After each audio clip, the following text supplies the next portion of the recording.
हाँ तो दोस्तों, आपने थंबनेल देखकर बिल्कुल करेक्ट क्लिक किया है और वीडियो को आप हमारे वीडियो पर आए हैं। अर्ध जागृत मन, अर्ध जागृत मन के अर्ध जागृत मन के बारे में बताएंगे। हमने आपको पिछली क्लास में बताया था, क्लास का नाम था विजुअलाइजेशन या फिल्म डायरेक्टर का विजुअलाइजेशन। उसमें हम बताया था कि विजुअलाइजेशन के पीछे कौन सा विज्ञान काम करता है। इसलिए इस चैप्टर में हम आपको बताएंगे विजुअलाइजेशन के विज्ञान के अंतर्गत। यह है पूरा चैप्टर, विजुअलाइजेशन का विज्ञान है।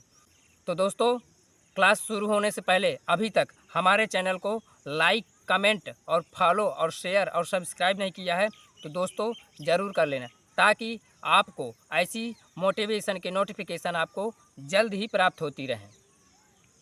विजुअलाइजेशन हमारे मन से बहुत नज़दीकी या बारीकी से जुड़ा हुआ है। तो विजुअलाइजेशन का विज्ञान समझने से पहले हमें और हम सभी को मन को समझना पड़ेगा। मन क्या है? मन एक अदृश्य शक्ति है। यह एक अदृश्य शक्ति है, एक सबसे बड़ी शक्ति जो सृष्टि को चलाने में सबसे ज़्यादा यही समर्थ है। वैज्ञानिकों की भाषा में कहें तो वैज्ञानिक इसको दो प्रकार से बनाए हैं। पहला जागृत मन, दूसरा अर्ध जागृत मन। जागृत मन हम सभी जो भौतिक विधि से जो कार्य करते हैं या बौद्धिक तरीके से कार्य करते हैं या जागते हुए जो हम काम करते हैं या शरीर को चलना फिरना, सोना जागना, उठना बैठना, ये सब हम जागृत मन से करते हैं। अब बात करते हैं अर्ध जागृत मन की। हमारी सभी आदतों का मूल कारण क्या है? अर्ध जागृत मन। अर्ध जागृत मन को जो भी जानकारी बार बार दी जाए वह उन्हें वास्तविक रूप से स्वीकार कर लेता है। जैसे श्वास का आना जाना, खून का संचरण, पाचन क्रिया आदि से संबंधित। अर्ध जागृत मन की शक्ति जागृत मन से कई गुना शक्तिशाली होता है, क्योंकि इसमें हमारे संजोगों के सृजन की क्षमता होती है। संजोगों का सृजन किस तरह होता है? हम चाहे अच्छा संजोग देखें या बुरा संजोग देखें या बुरा लगने वाला अवसर हो, इनका सृजन किस तरह होता है? संजोगों का सृजन हमारे आसपास जो भी कुछ होता है या उसे देखते हैं या स्पर्श करते हैं या कुछ अच्छा होता है, कुछ बुरा होता है, वह दिमाग में हमारे छप जाता है। और जाने में भी हो चाहे अनजाने में भी हो, वह सब कुछ हमारे दिमाग में पूरा कॉपी हो जाता है या छप जाता है। अब वह जिस प्रकार जानकारी या सूचनाओं को जिस प्रकार एकत्रित या संग्रहित करता है, हम उसी प्रकार रिएक्ट करते हैं, हम उसी प्रकार प्रभावित होते हैं। ये अपने विचारों को प्रभावित करने लगता है, ये अपने भावनाओं को भी प्रभावित करने लगता है, ये हमारी शारीरिक क्रियाओं को भी प्रभावित करने लगता है और ये अपने व्यवहार को भी प्रभावित करने लगता है। परिणाम स्वरूप हमारा अर्ध जागृत मन जो चित्र संग्रहित करता है, उसी प्रकार हम कार्य करते हैं या एक्शन करते हैं या रिएक्ट करते हैं। चित्रों जैसी भावनाएं आपके मन में जागृत होने लगती हैं। ये विचार जैसे होते हैं वैसी ही वस्तुएं घटनाएं हम करने या सोचने लगते हैं। वैसे ही लोग हमारी ज़िंदगी को आकर्षित करते हैं। आकर्षण के सिद्धांत के अनुसार अपना शरीर अर्ध जागृत मन के द्वारा किए गए संग्रह के अनुसार काम करने लगता है और वैसा ही हम व्यवहार करने लगते हैं। जैसे हमारे मन में संग्रहित चित्र होते हैं, उसी तरह सेहत अच्छी बनती है और बिगड़ती है, और जैसा व्यवहार करते हैं वैसा ही परिणाम होता है। इस तरह हमारे संजोग आकार लेते हैं। एक स्टोरी बताता हूँ, एक व्यक्ति का नाम लेकर। जैसे महेंद्र जी के संजोगों का सृजन। एक व्यक्ति है महेंद्र के नाम से, उसकी भावनाएं या उसका मन या उसका अर्ध जागृत मन इतना निगेटिव था कि वह सब कुछ गलत ही सोचता है।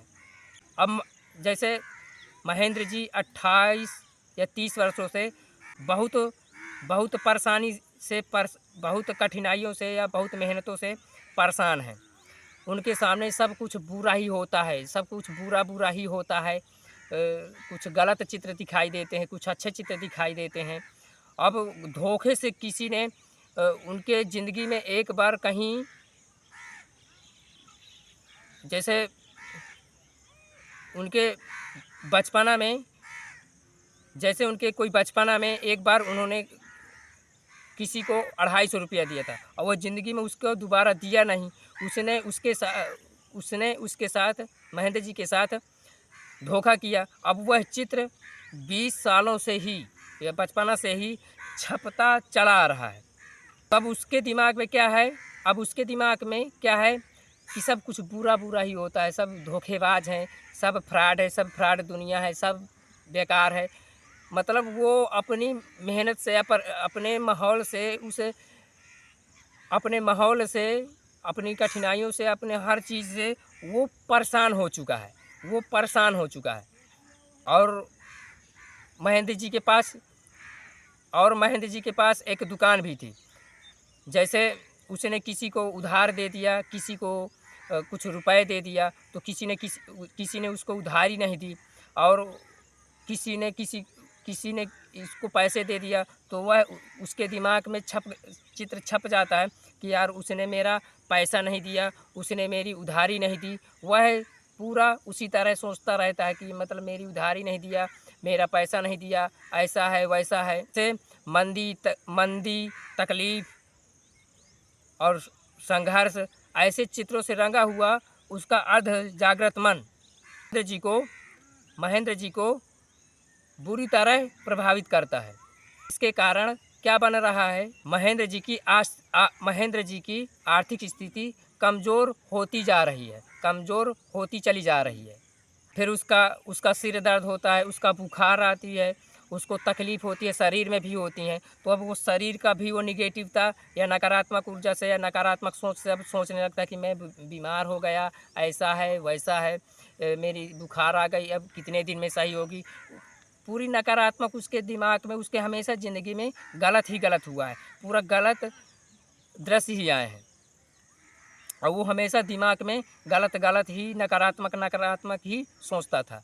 इस सारी प्रक्रिया के कारण महेंद्र जी के ज़िंदगी में हमेशा नकारात्मक संजोग ही बनते रहते थे। तो दोस्तों, अब समझ में आया विजुअलाइजेशन का विजुअलाइजेशन। परंतु आपको लगेगा कि महेंद्र जी ने खराब संजोगों का सृजन कहाँ किया था, खराब संजोगों का विजुअलाइजेशन कहाँ किया था। वे भला किस लिए दुख का विजुअलाइजेशन करेंगे। शायद आपको जानकारी ना हो, किंतु महेंद्र जी ने आर्थिक संघर्षों और दुख का विजुअलाइजेशन किया था। तो दोस्तों, आज हमने आपको पूरा विजुअलाइजेशन का विज्ञान बताया, जागृत मन और अर्ध जागृत मन, कि इसके पीछे विजुअलाइजेशन के पीछे कौन सा विज्ञान काम करता है। तो दोस्तों, अभी तक हमारे चैनल को लाइक, कमेंट और फॉलो और सब्सक्राइब नहीं किया है तो दोस्तों ज़रूर कर लेना, ताकि ऐसी मोटिवेशन के नोटिफिकेशन आपको जल्द ही प्राप्त होती रहे। धन्यवाद दोस्तों।